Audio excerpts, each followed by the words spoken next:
his greet and meet with compatriots in Cambodia, the president extended his heartfelt thanks to the eager and excited Filipinos who assembled to see and hear him, and to whom he vowed further assistance with an impending establishment of a satellite Department of Migrant Workers office to take care of their needs. This story.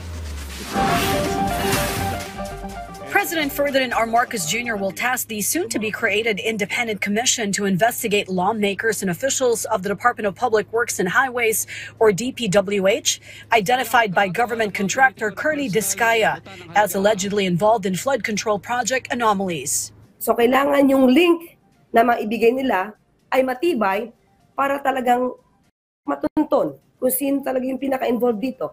Discaya even mentioned House Speaker Martin Romualdez. But Malacanang clarified. Huwag natin i-isolate na si speaker lang. Marami kasi siyang binanggit. So kung sino man po dyan, kaalyado man, hindi kaalyado, kaibigan, kamag-anak, yan naman po ang sabi ng Pangulo. Kapag napatunayan po kung ano man ang kanilang involvement dito, ito naman po ay maaaring kasuhan. Hindi po ito palalagpasin ng Pangulo. Discaya alleged that some government officials demanded a cut from project funds, forcing them to comply to avoid delays in implementation.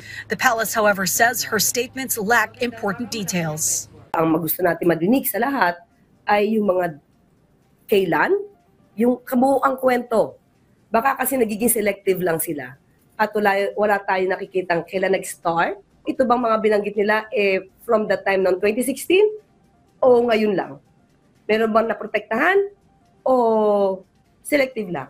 Also under review is an allegation that a DPWH official called senators and offered insertions in next year's budget. Di pwedeng basta-basta tayo mag-name drop dahil baka may mga maapektuhan naman mga inosente.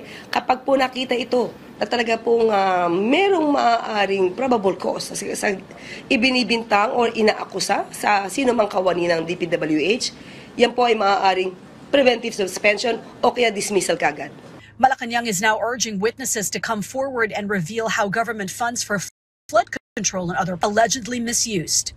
President Marcos also vowed protection for anyone else who will testify in the corruption probe. This is Sharms Espina from the National TV Network for a new and better Philippines.